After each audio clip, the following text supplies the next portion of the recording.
If you're even remotely interested in biology and you haven't been living under a rock for the past decade, you've definitely heard of CRISPR. It's the magical gene editing breakthrough that scientists and biologists have been super excited about since it was first identified in 2007. Except, despite all the hype, CRISPR isn't actually that perfect. One of the biggest problems is the fact that it is super inefficient to design a CRISPR experiment.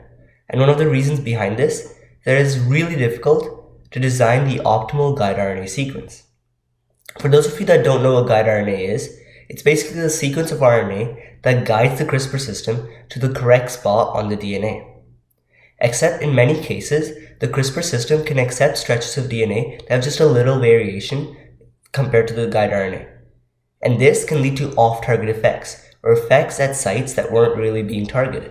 And as you can guess, this can be super harmful, as it might turn on harmful genes or turn off really important genes. And the bigger problem arises when you realize that there aren't actual effective ways to predict these off-target effects. There are many statistical models out there, but none of them are accurate enough, and different models can give you different results for the exact same sequence. Except, two researchers from the City University of Hong Kong present an alternative. I'm Akshaj, and this is CRISPR off-target prediction using deep learning.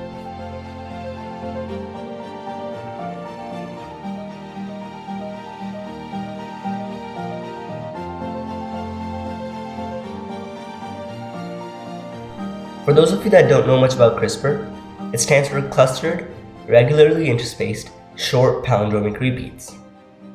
In bacteria, where the CRISPR system is naturally found, it acts as an immune system. It cuts out viral DNA from the DNA of the bacteria. It consists of two main parts, the guide RNA sequence and the Cas9 enzyme. The guide RNA sequence, as I said before, guides the CRISPR system to the correct spot on the DNA. Meanwhile, the Cas9 enzyme makes a cut in the DNA once the system finally reaches the site. And as you can guess, the Cas9 enzyme making cuts at off-target sites can be really harmful, as it can activate cancer genes or deactivate important genes that help cells grow or divide. But this study, published by two researchers from the City University of Hong Kong, suggests an alternative that uses deep learning, or a subset of AI which uses things that are called neural networks. So why use deep learning? Well, first of all, deep learning can do stuff really fast. What might take humans days, weeks, or even months to figure out, deep learning algorithms can do in a matter of minutes. And second, deep learning is really good at finding connections between data that humans can never think of. And in this case, that can be really important, because all the statistical models that we've trained depend on our current knowledge, and we don't know that much about how gene editing works. And so this can lead to really poor statistical models. But deep learning, which can find these hidden connections that we can't see, can make models that are much more accurate. Now, before we start talking about the algorithms, let's talk about the data. As you might know, neural networks can't take in the inputs as we might be able to. Instead, all the inputs must be numerical. In this case, the guide RNA sequences consist of 23 base pairs, including the 3 base pairs that make up the PAM sequence. Also, as you might know, DNA is made up of 4 letters, A, C, G, and T. But as I said, the algorithms can't understand these letters on their own, but must instead convert them to numerical inputs. To do so, we can change the A to 1000, the G to 0100, the C to 0010, and the T to 0001. By doing so, we provide these letters as numerical vectors, which the algorithms can understand. But if you want to be able to predict off-target effects, you also have to put in the data for the guide RNA and DNA mismatches. So how can we do this? Well, we can actually do the vectorization of the letters and the base pairs for both the guide RNA that was sent into the cell, as well as the DNA that was targeted. After doing so, we can compare the two sequences and communicate the mismatches by combining the vectors for the two letters.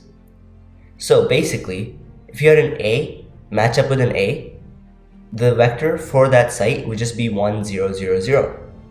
But if you had a G match up with an A, you would instead have a 1, 1, 0, 0. By doing so, you can actually train the neural network to analyze and determine where mismatches might occur, and by doing so, predict the off-target effects. So now for the algorithms. First, I'll start with a feed-forward neural network.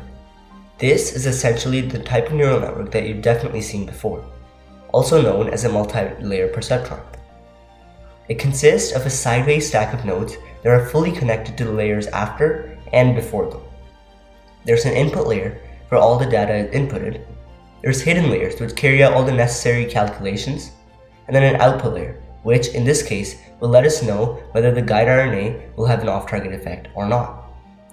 In this study, 3 different feed-forward neural network models were designed. The first had only 2 hidden layers, with 250 and 40 neurons respectively. The second had 3 layers, with 50, 20, and 10 neurons. The third model had 4 hidden layers, 25, 10, 10, and 4 neurons respectively. Once the models were designed, they were trained and compiled using the Atom optimizer to optimize the cross-entropy loss function.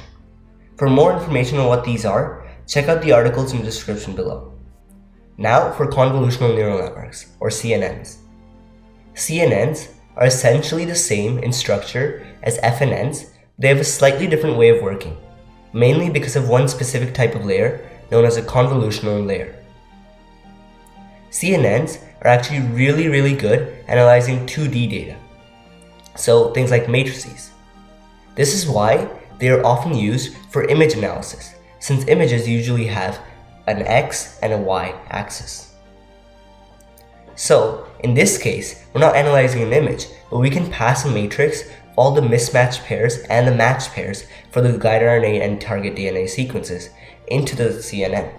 So the first layer in the CNN is a convolutional layer. This is basically the layer where all the patterns and features will be identified by applying what are called filters, which scan for specific properties and patterns in its data.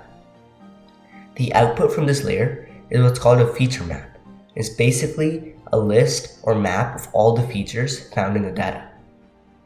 The next layer is a batch normalization layer. This layer basically reduces the differences between how each feature is represented, and thus it increases the learning rate just because the CNN now only has to deal with one type of data for its features. The third layer, a global max pooling layer, reduces the size of the matrix by representing all the data from the larger matrix in a matrix of a smaller size. By doing this, it also increases the learning rate by making all the information analysis more efficient. The next 2 layers are the dense layers, which compile all the information from previous layers and try to find connections and patterns in the data. The next layer, the dropout layer, reduces the chance of overfitting the data, or basically memorizing patterns so that when new data is presented, the CNN doesn't perform that well, by randomly turning off 50% of the neurons. This allows all the other neurons to train to analyze patterns more effectively, and thus reduces the chances of overfitting. Finally, the output layer consists of 2 nodes, which puts out the prediction of whether there will be an off-target effect or not. This structure was only for the standard CNN. The researchers also experimented with different forms where they reduced the number of layers, or they removed the global max pooling layer, and many different changes. So now that you know how the models work and what the point of the study was, let's talk about the results. This table shows the AUC scores, which is a method of measuring the success of machine learning algorithms. As seen, the FNN with 3 layers and the standard CNN model had the best performance. And as seen in the graph, the CNN and FNN outperformed all previous algorithms for predicting the off-target effects. So this shows that deep learning really can have a huge impact and really improve our understanding and methods of predicting off-target effects. Is this the end Definitely not. Deep learning can definitely get much, much better. But the point is that we're just at the start, and already deep learning algorithms are outperforming all previous types of algorithms used up until now.